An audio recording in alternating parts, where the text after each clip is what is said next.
3 days for just $9 more than one 5% best bet. That's right. We are celebrating the return of the Big Ten and Mountain West. This is one of the biggest college football cards of the season.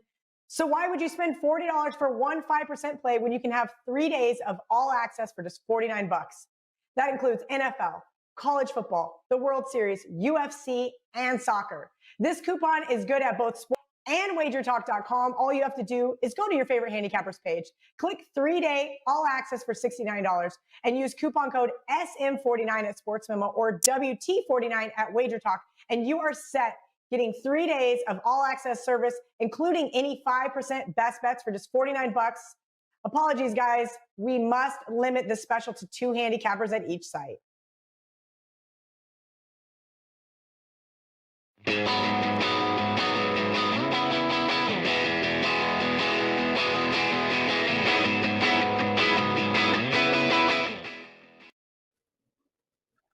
Welcome to WagerTalk Today. Wow.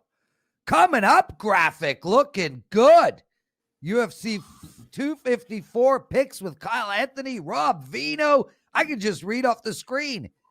Teddy Covers, you look great. How are you? I'm doing just fine today. Lawrence, how are you today? Wonderful. Didn't hit my personal best on the Peloton, but got on it nevertheless. Lead story, my friend, the debate last night. I watched every single minute of it. I have no horse in this race. I am cheering for nobody. I want good drama, fun, entertaining excitement. I found it to be spectacular television viewing. I'll give you my take. Did you watch? So I had it on and I was switching volume between the football games and the debate. So I watched more of last night's debate than I've watched probably anything in this whole presidential process so far. But was I watching it like a hawk? No, I get frustrated and I turn off the volume and I put the football game back on. So the answer is a little bit, I guess. Yeah, so, I mean, look, I actually thought both guys were great. I thought we saw Donald Trump at his best ever. He was polite as Donald Trump could be. He was quiet. He didn't interrupt. The muting, phenomenal. She did an incredible job. But the thing that really just made me laugh was the whole "you're lying" concept. Your son's a girl. Not true. Your girl's a son. Not true. You wear nipple clamps. Not true. I mean, you got money from China. Not true. You have a bank account in China. Not true. I mean, it was like 2 hours or 96 minutes. The answer is no. They haven't moved one iota. Right. Biden minus 180, Trump plus 160 is still the number. And I wouldn't be surprised if that goes up between now and Election Day, where, Biden is the clear favorite now and Trump as the incumbent is he's not an 8-1 dog like he was against Hillary, but I think the markets are more sophisticated now than they were compared to 2016 when it comes to the U.S. presidential election. It's worth noting you can't bet on that in Nevada. That's something that you can bet on all over the world, not in this state. Teddy, there were a bunch of bets made last night during the debate. About 76% of them were on Donald Trump, but it wasn't enough to move the needle. Let's get into the show. Rob Veno coming up first. Tampa Bay, Florida State, Air Force. That's the games we're talking about. Matt Joseph at the bet towards halfway through at the bottom of the hour to talk NFL props. Let's start and a big game breakdown. Tell us about it. We got Kyle Anthony. He's going to take my spot today and talk UFC. He's not just going to give us a pick on the main event. We're going to talk undercard as well. So looking forward to that as I cede my time to the UFC expert. We're just okay. Let's bring in Rob Veno and everybody listening. We know we've got a little bit of sound problems. It could be on my end. I don't know. We're working on it. The reception is sketchy. Get it. It's the first time in ESPN. Get them to buy this show. We'll do it on.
We're back. Sorry about all the sound issues, guys. As one of our listeners said, we should invest in production. Yeah, we're going to buy AT&T.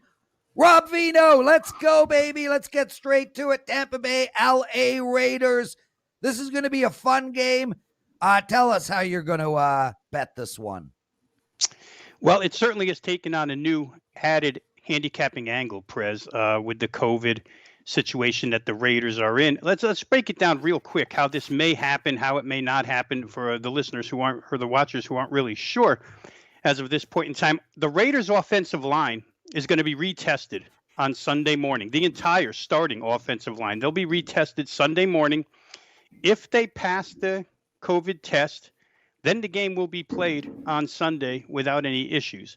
If they don't, then I don't know what the NFL is going to do with this game. Now, I think the best case scenario for the Las Vegas Raiders is to have their starting offensive line test negative and then have the NFL push this game back to maybe Tuesday or something. Now, I know they probably don't want to do that because they don't want these teams on extremely short work weeks, but it would be the best case for the Raiders, I think. Most people would say, well, if their starting offensive line tests negative and they're going to play, what the hell's the difference?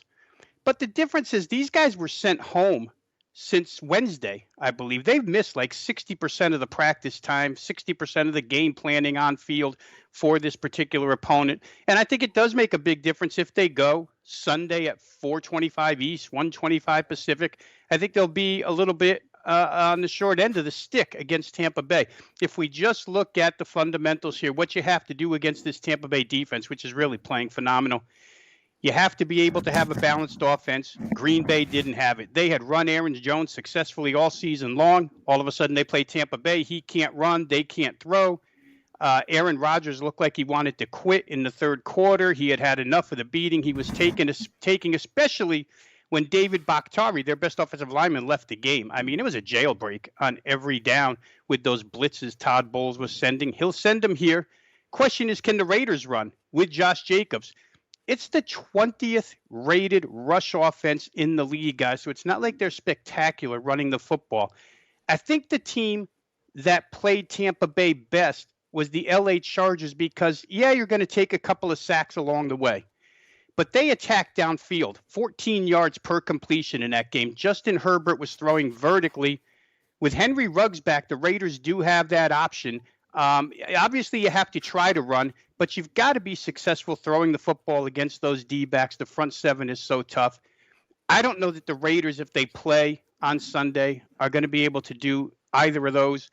Whereas Tampa Bay, I think, Tom Brady had all his weapons back, skill position weapons back. This will be the second week in a row where he's got everybody. They're only going to get better on offense, guys. And if that defense sticks around and plays the way they're playing, number one rush defense in the NFL, it's going to be troublesome. 3.5, as the last I saw, you could get 3.5s. Maybe you can't anymore. But to me, you have to take the chance and play Tampa Bay at that price. So let me ask you this, Rob. It's for years, for decades, the NFL found a way to screw Al Davis. Whether it was the Raiders going east, West Coast game, West Coast team traveling east for early start game, and everyone else in the division would have 2 and the Raiders would have 6. Whether it was within the schedule, the league found a way to screw the guy that been involved in lawsuits against them. Every other team that's had any COVID issues, the game's been moved back. Right. The Raiders game gets moved forward. Yeah. Is that the league just giving one more FU to Mark Davis now? Or is it just one of these situations that I guess it makes sense because why? Yeah, I'm with you, Teddy. I really think the best option, if these guys do test negative, is to let the Raiders play on Tuesday. They've done it with Tennessee and Buffalo. Why not allow the Raiders the same privilege here to play a couple days later, let their guys get back in practice? There were some situational angles that were going to help the Raiders in this game. The scheduling was good because they were off a bye week, and you could possibly consider in your handicap a Tampa Bay letdown in what was a statement game as far as NFC is concerned, the win over Green Bay last week. But I'm with you there. I really don't think moving the game up by 4 hours does the Raiders any justice, does them any help. Maybe it is a screw job, TC. I didn't think of it that way, but now that you bring it up, Mark Davis is about as well liked as his dad was by the NFL. So we'll see how this goes. Yeah, and he's got that John Gruden stunning hair. Rob, we got 2 college football games to talk about. We're going to go through them both real quick. No follow-up questions. We're going to go right from one to the other. Florida State +5 versus Louisville. A total of 61.5. Tell us how to attack this game. Well, real quick here, guys, I had the same question for both teams when I looked at this game. Was their defensive performance last week real or was it a mirage? I came up with the same answer for both teams. Their better defensive performances last week were mirages. In the case of FSU, the pressure was great. 4 sacks plus 4 pressures. They were after the quarterback, Sam Howell, all night long. However, it was the second week in a row where they gave up over 550 total yards. That's not improvement whatsoever. I mean, the pressure was great, but it's still a defense. They gave up they gave 3 touchdown passes over 25 yards. Not good. So I think theirs was a mirage. Louisville, for a different reason. I mean, they lose to Notre Dame 12-7. You think, wow, Louisville played great defense. Guys, there were only 7 possessions each in that game. It was like watching an Army game or an Air Force Navy game, right? If you only have 7 possessions and the other team drives the ball 57 yards or more on 5 of those possessions, you're not exactly playing great defense. So I think both of these teams defensively are still incapable of playing good defense. If you just go down the list of assets and, liabilities for both of these teams, they're almost mirror images, right down to the quarterback position where Jordan Travis, real quick here, Jordan Travis, when the game ended for Florida State last week, his left arm, not the throwing arm, but it was hanging. He played in pain the last 5-6 minutes of that game, but apparently it got real better real fast. So he's going to be a go. Malik Cunningham on the other side. Those 2 guys are like mirror images. Going to get 5 points here. I'll take Florida State in a more confident mode right now under Mike Norvell and the progression they're making. Give me the 5 points with Florida State because I think these 2 teams on a neutral are dead even. We've got just a minute or 2 left here with Rob Veno talking college football right now. And I got to say, Rob, the single thing I'm most excited about for this weekend and tomorrow in college football, we've got late games. Let's talk Absolutely. A late game. When the games have been, the last game's been 5 o'clock kick here in Vegas. Now we have 7:30 kick here in Vegas, 10:30 on the East Coast. And it's a TV game as well. Air Force and San Jose State. The Mountain West comes into play. Falcons -7 on the road, total of 62. And I apologize, Rob. You got to keep your analysis short. We only have a minute or 2 left. All right, a couple of quick reasons why I like over 62 here, guys. Obviously, the Air Force turnback situation depleted their defense, no defensive starters. It worked well against Navy because that's a style of offense they could handle. But against San Jose State, who's going to bomb away and throw the football vertically against them, the Arkansas transfer quarterback Nick Starkel and their returning Nick Nash will both quarterback this game. I think that matchup works for San Jose State. I think Air Force is about to get bombed on by San Jose State. The other side of that coin, for various reasons, San Jose State's prep time got cut short. They had to travel really far away from home to even get some practice time in. Defensively, I don't know if they're physically ready, guys, to handle the Air Force option attack. They haven't in the past. They're not really that improved. I think the lack of practice time hurts. Air Force will be minus their best offensive lineman, but they still have 4 guys there that can root out the San Jose State defense. Both offenses, best units on the field. Give me over 62. You got it. Over 62 for Rob Veno. You wanted Florida State? Got it all. Rob, we can't thank you enough, brother. Everybody, Rob Veno, #1 in profit 2020 out of all handicappers at WagerTalk.com, which is unbelievable. Congratulations. Guys, use that promo by Rob Veno, a WT49, 3 days of Rob Veno or any handicapper of your choice. WT49 over at WagerTalk.com. Rob, we love you. Get out of here. Quick break. So much more to talk about.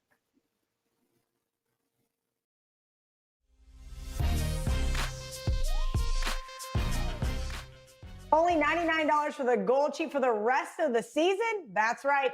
The Big Ten Pac-12, and MAC are just getting started. The college football season is going deep into December. We'd like to offer you the rest of the 2020 college football season for only $99.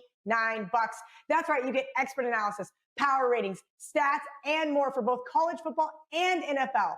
This $99 special also includes all of the college football bowl games and takes you through the Super Bowl. Just go to www.goldsheet.com/WagerTalk and use the code CFB is back. Add on the Gold Sheet Extra and CKO for the best bang for your buck.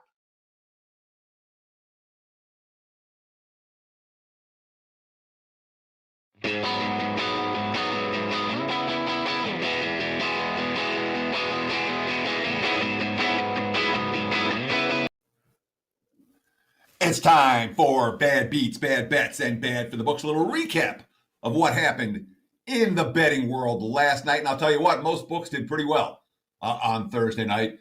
There was sharp Giants money early in the week, but the bet counts ran 4-1 in favor of the Eagles on game day, and Philly really never threatened to cover. Giants finished -2 in turnovers, still a wire-to-wire job from the G-Men plus the points. That said, overbettors, you can call that a bad beat. The bookmakers thrilled that the total avoided the dreaded middle because the total bounced between 44.5 and 45 all day, landed 43, of course. What'd you have? Not one, but two missed 2-point conversions. You had the Wentz interception in the end zone. You had the missed 29-yard field goal before halftime. You had the Giants goal line stand to open the fourth quarter. The Eagles had 8 trips to the red zone, which is misleading because they did take a knee on the final one after the Giants' last fumble. But 7 meaningful trips to the red zone, ended up with 3 touchdowns and a field goal. That is a tough beat for overbettors, no question about it. And of course, the books, fairly well. I think it was a real good result for the house because they didn't have to pay out any Giants money line winner. Oftentimes, talk to the books, say, what's the best result for the house? The favorite wins, the dog covers, the game stayed under. That's what happened last night on Thursday Night Football. Switching to college, we saw lots of App State money. They were bet up to -14. The books didn't get beaten too badly because it was a huge sharp move before kickoff down to 13.5, took out all the 14s. And of course, the books got to keep all of that money, 45-17. They killed them. Arkansas State defense struggled, but the game stayed under because App State's defense didn't. That's Bad Beats, Bad Bets, Bad for the Books. Back to you, Prez. Teddy, you made me relive that bloody nightmare last night. I was on Philadelphia, and I was just pulling my hair out. I mean, up and down, interception, missed field goal, blah, blah, blah. Anyway, that's NFL betting for you. It happens to the best of us. I want to welcome everybody into the chat room. Love having you from the 510. Nice to see some new names. Robert Elliott, Josh Bennett, Rara. There's a new name. MC Chance, all of you guys, so thrilled to have you with us. Make sure to use the promo code, everybody. Today's the day to buy it. Friday, you get Friday, Saturday, and Sunday, 3 days, $49. Sports Memo SM49, WagerTalk WT49. Friday is the best day to use that promo code. Teddy, I love this segment we're doing now. Matt Joseph, all prop betting. Matt is so good at it. And it's just got me looking at props all the time. Last night, under on Danny Dimes, cashed that. So I got to give Matt a personal shout out because, Matt, you're making me money, baby.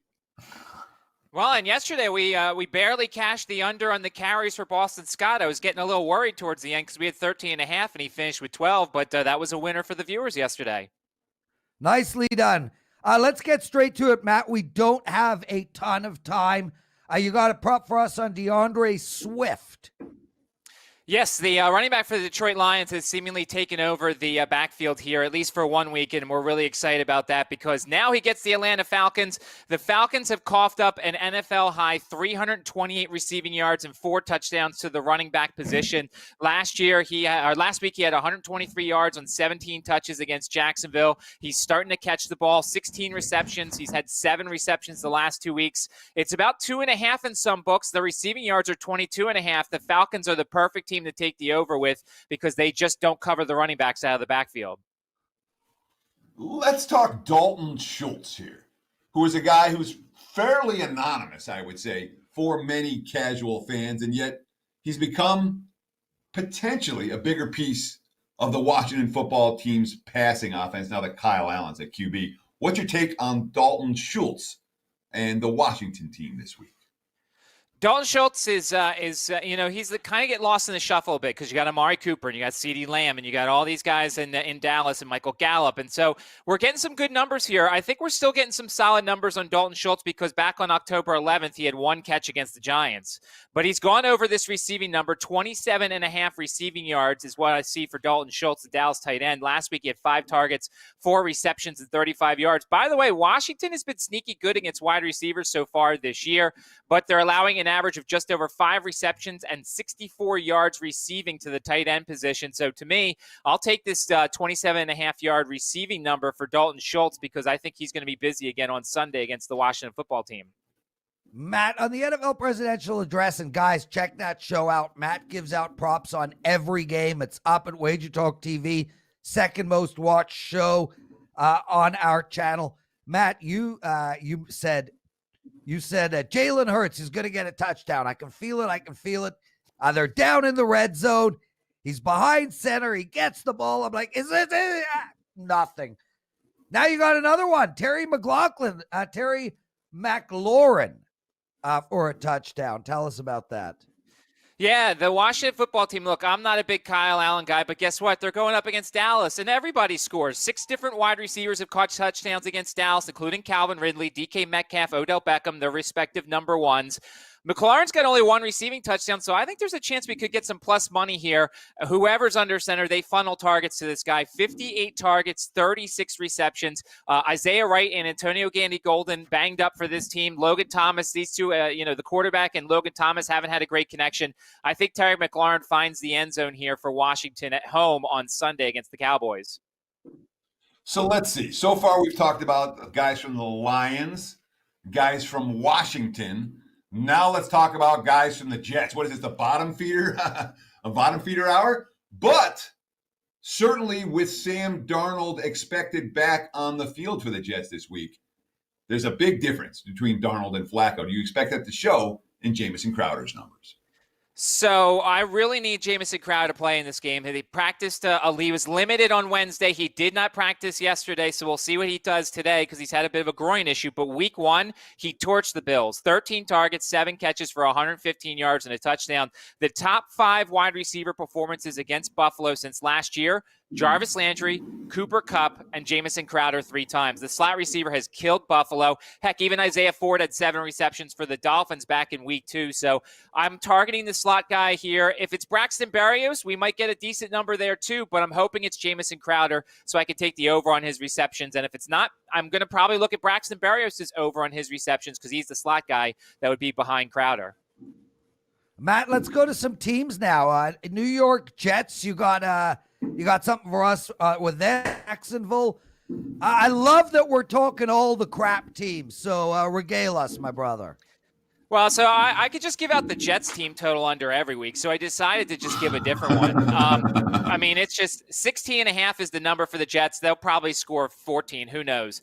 I'm going to go to Jacksonville in this one. The last 2 weeks, the Jaguars have faced the Texans and the Lions, 2 terrible defenses so far in the NFL. Now they get the Los Angeles Chargers, who held the Bengals to 13. They held the Chiefs to 23 in week 2. That's like holding a normal team to 10 points. They held the Panthers to 21 in week 3. Reading the quotes here from Coach Marone, there's a chance that you could see Gardner Minshew get pulled. And guess what? Behind him is Mike Glennon and Jake Luton out of Oregon State. Chargers coming off their bye week. Melvin Ingram could play in this one. I like the Chargers to play some good defense against the Jacksonville Jaguars, under 19.5 points in this one.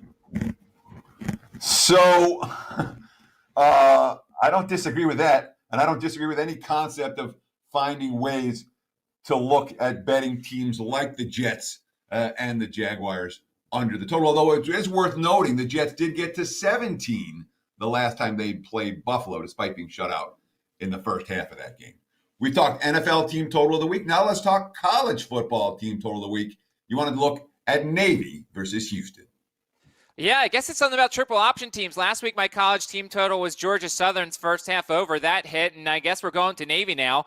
You look at a Houston team that coming off their Super Bowl. Last week, Friday night, they get BYU, they get up, and then all of a sudden the avalanche comes. They lose 43-26. Could there be a hangover? Not to mention, I'll use the old Marco term, this could be a sandwich game because UCF comes to Houston for Halloween on next week. So maybe the Cougars are looking ahead. This is not the type of team, though, to not be focused for. Navy has scored 58 points the last 2 weeks against Temple and East Carolina. The last two games in this series, a 56-41 win by Navy last year, a 49-36 win by Houston in 2018. I just think we might get an unfocused Houston effort here. I like Navy plus the points, and I think they get over to 20.5. I think they score at least 3 touchdowns in this game. Outstanding stuff, Matt. Thanks so much for doing this. You're going to be on every Friday, the Matt Joseph prop moment. You got a prop show coming up later today. Talk about it real quick. Prop it up at 4 o'clock. It's me, Andrew, and Andy, and we go over all your props for the NFL. We'll look at the baseball game tonight, anything else that basically has something to do with props, 4 o'clock on this channel. Beautiful stuff. Guys, we're going to take a break. Before we do, I want to give out a promo for Kyle Anthony. We're going to take a break. We're going to Kyle Anthony, our MMA expert. The guy has been on fire in MMA since the day he joined us. And this year in particular, it is absurd. We took $100 off of a year package for Kyle. Head over and use the promo code UFC100 at WagerTalk.com. That's UFC100, $100 off of Kyle Anthony's MMA. Trust me, this is a must-purchase package. Quick break. Right back with Teddy's big game breakdown. 3 days for just $9 more than 5% best bet. That's right. We are celebrating the return of the Big Ten and Mountain West. This is one of the biggest college football cards of the season. So why would you spend $40 for 5% play when you can have 3 days of all access for just $49? That includes NFL, college football, the World Series, UFC, and soccer. This coupon is good at both Sports Memo and WagerTalk.com. All you have to do is go to your favorite handicappers page, click 3-day all access for $69, and use coupon code SM49 at Sports Memo or WT49 at WagerTalk, and you are set, getting 3 days of all access service, including any 5% best bets for just $49. Apologies, guys. We must limit this special to 2 handicappers at each site.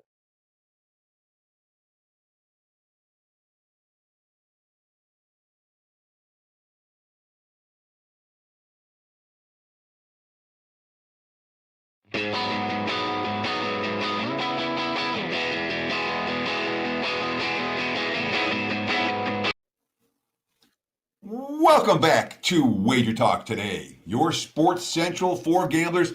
This is time for Teddy's big game breakdown, but today, let me be honest, I don't do UFC. I don't do golf. I don't do tennis. There's a bunch of sports that I don't do. When there are major events in those sports, I'm going to cede my time to someone that does do those sports, and that means we've got Kyle Anthony joining us. UFC expert. He's going to be talking UFC this weekend. Kyle, let's start with the main event. Give me your thoughts about Khabib. All right, Prez, thanks for having me, Teddy. Good to see everybody. The big question is, who do you take in the main event of UFC 254? And you know what? I think the one thing is the big regurgitated storyline is really going to be, can Gaethje kind of fend off those takedowns? And that's going to be the big question. And I know a lot of people are saying kind of stay in the center of the cage. That's going to be the way that he's going to be able to kind of manipulate some of Khabib's movement in there. And also the counter wrestling of Khabib has been a really big thing also that people are talking about. The first part about that, I think, for me, really, is that, Gaethje hasn't faced wrestlers. For the most part, he came into the UFC, got beat twice, and then knocked out 4 straight guys, all strikers. And I think for where it's kind of going in this spot, I mean, obviously, he's going to have to defend those takedowns. But it's a spot where, the price that you're looking at, it's minus 340, and then you got the comeback is plus 280, somewhere around that. I think it's starting to get a little more inflated. I mean, there's no doubt about it that that Gaethje is a live dog. I mean, he's definitely a live dog. I think that, but it's also not reinventing the wheel here. I think that if you take a look at what Khabib does, and I think that it's not just the fact that he's going to go in tight and look for the takedowns. It's the fact that he chain wrestles so well and he keeps getting in close. And now Gaethje, obviously, you know what?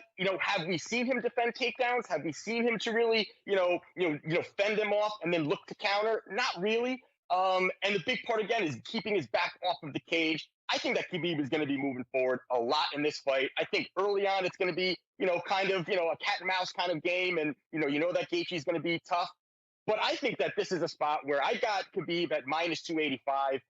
Now the price is kind of inflated here. And if you're looking for a spot, I think that you're looking to say, hey, you know what? I want to get off the big number at this point.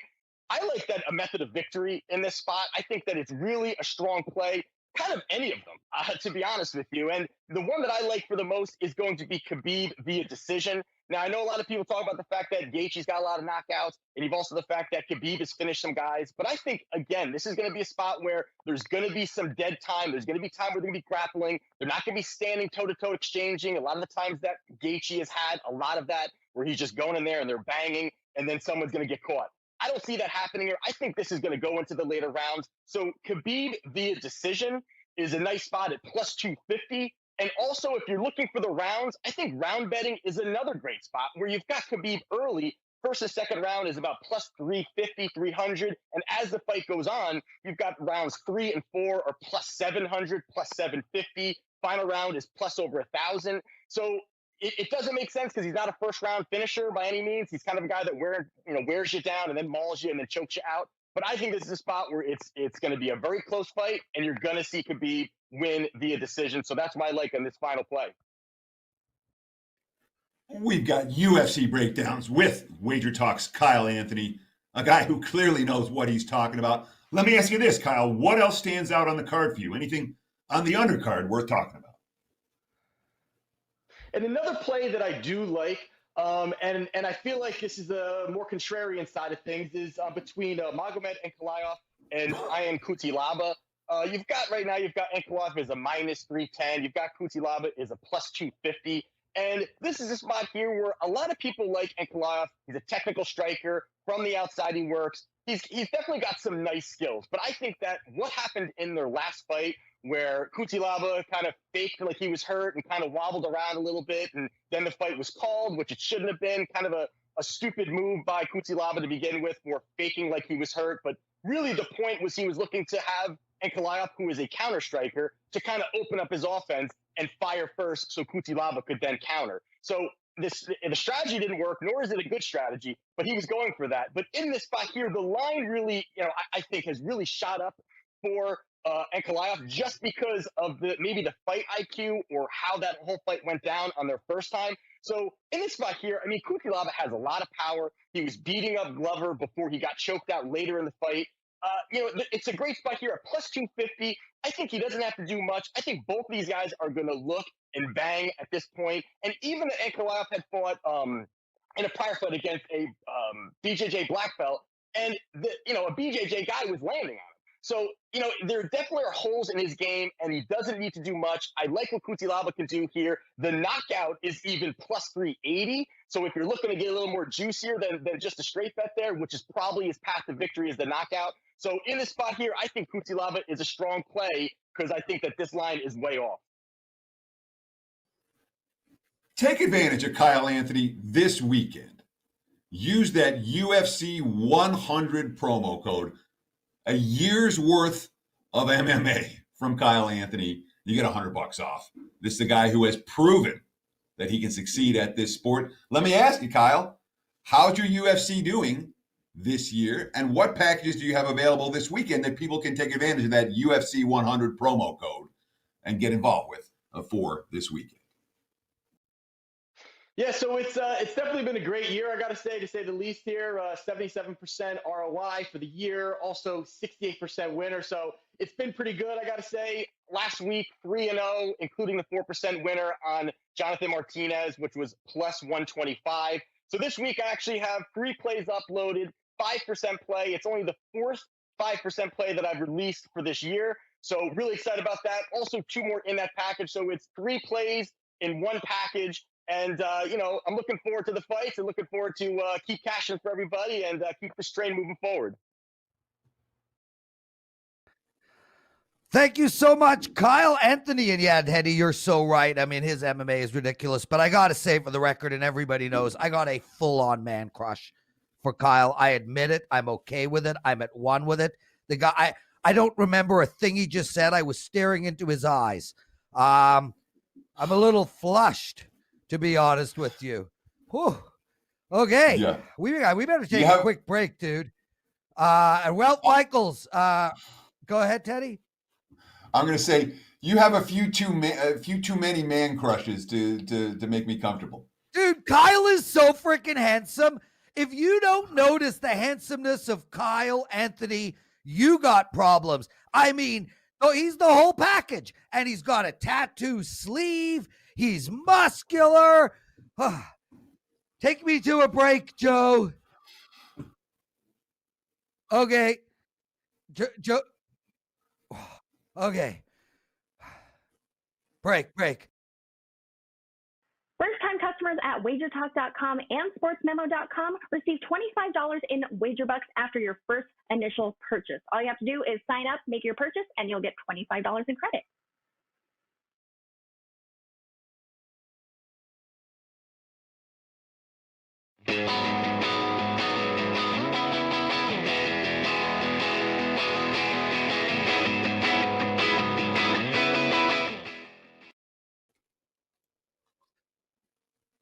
Teddy covers.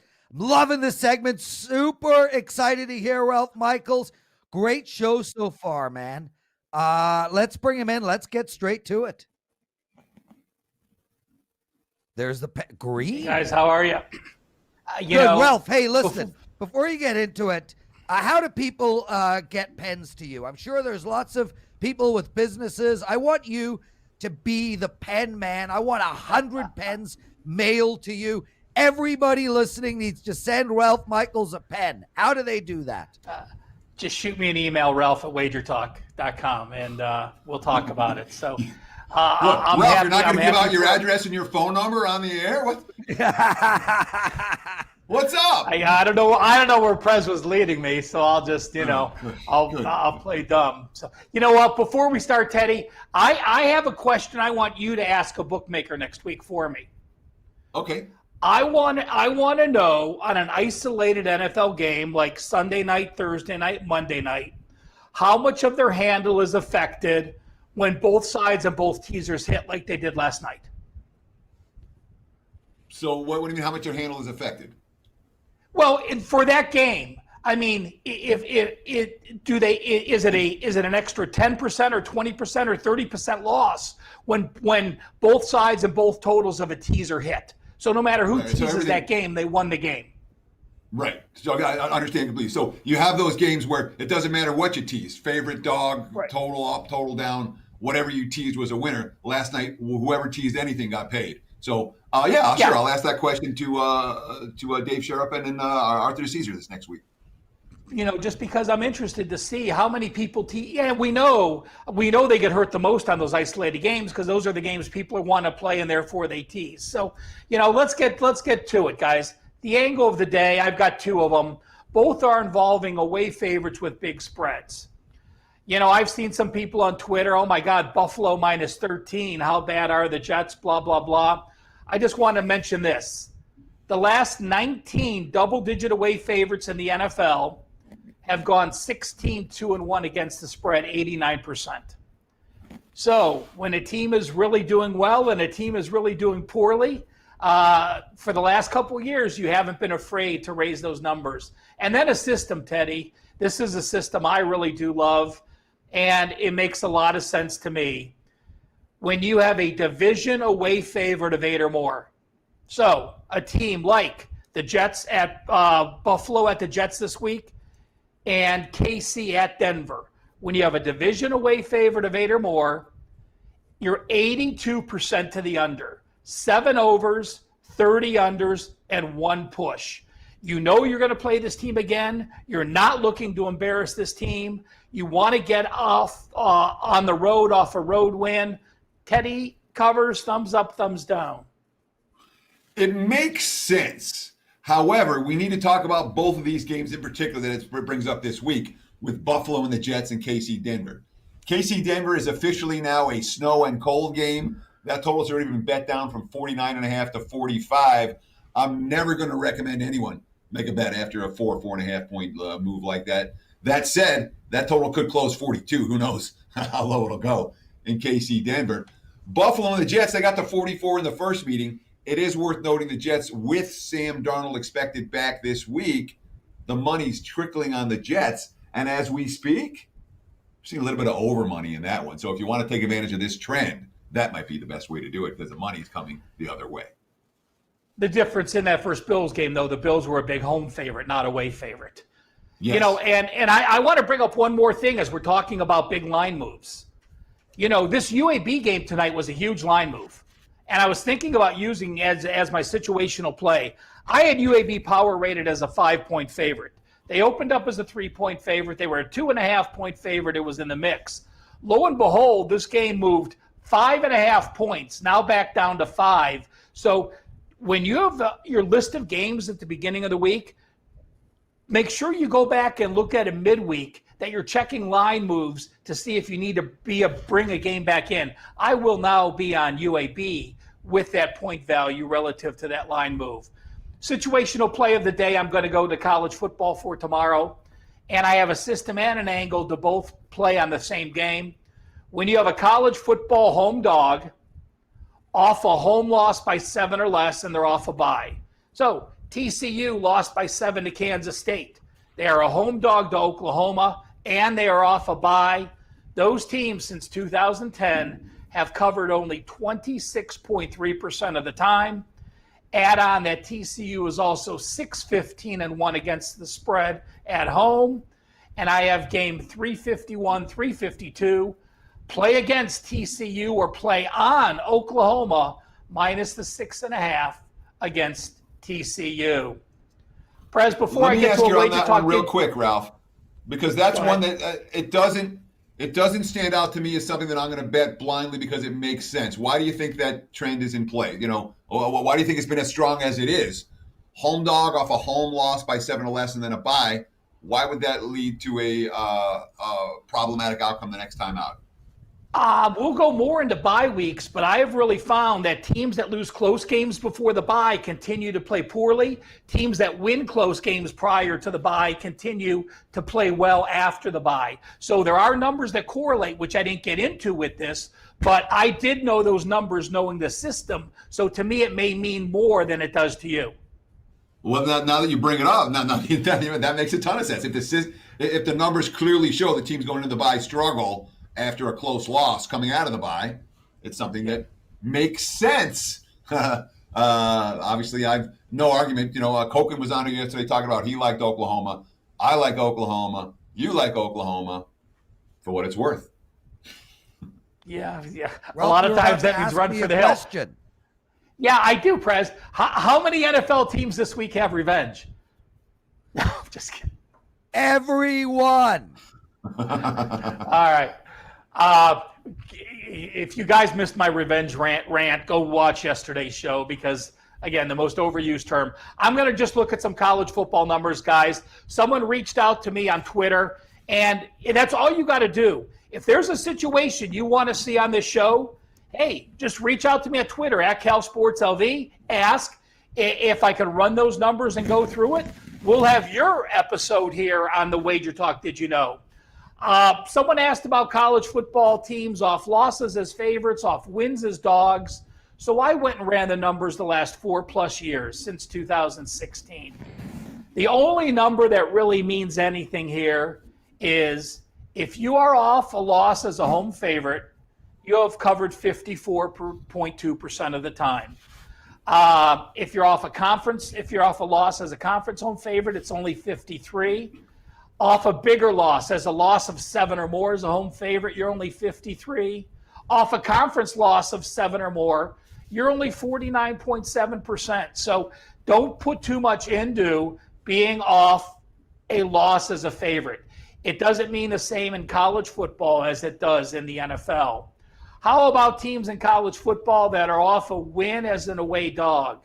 Again, a bunch of numbers that really don't mean much. So why do we take the time to go over these? because it's as important to know the good trends and the bad trends and know the answers to what situations are. I think a lot of people in their head automatically think, oh, this team is off a loss as a favorite, they're going to bounce back. Well, we've seen the numbers prove that's not the case. So off a win as a dog, 49%. Off a win as a big dog of 7 or more, only 48.4%. And I will look up one situation on the very bottom. So we know that off a win as a dog doesn't mean much. Off a loss as a favorite doesn't mean much.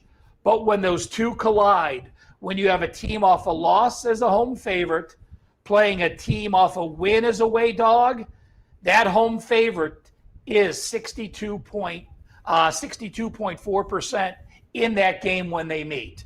So not a bunch of wow numbers. The last number is one you want to remember. There isn't a play active this week in it, but it's an easy one to go through and look for teams that won as a home favorite their last meeting.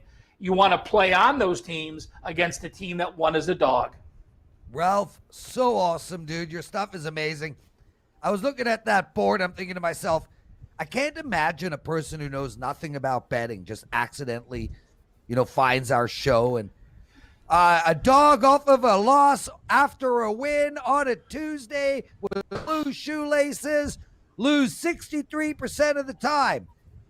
Yeah, that guy right there would be the exact person who has never heard Ralph talk. Ralph, you are unbelievable. Now, I am going to argue. I'm going to argue that point, Prez, because I really am very specific at the parameters I use. There are a lot of people that come up with crazy ass angles, which things that don't apply.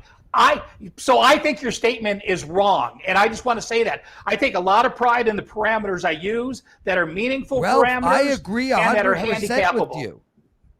Ralph, you're misunderstanding. I agree 100%. I'm just saying if someone doesn't know terms like dog and revenge, just a random person listening, dude, it's amazing. Why are you on every day? Teddy, we love you. Ralph, you're the best. Rob Veno, thank you. Matt Joseph, Kyle Anthony, Joe for these amazing graphics. Thank you, everybody, for watching us. We'll see you all Monday. Teddy, take us home. You just took us home. Enjoy the games. Good luck. We'll be back again on Monday. Thanks for watching, and please tell a friend about WagerTalk Today.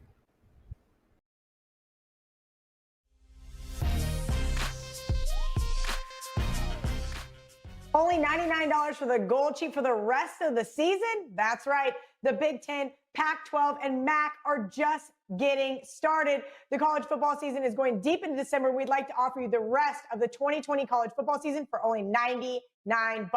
That's right. You get expert analysis, power ratings, stats, and more for both college football and NFL. This $99 special also includes all of the college football bowl games and takes you through the Super Bowl. Just go to www.goldsheet.com/WagerTalk and use the code CFB is back. Add on the Gold Sheet Extra and CKO for the best bang for your buck.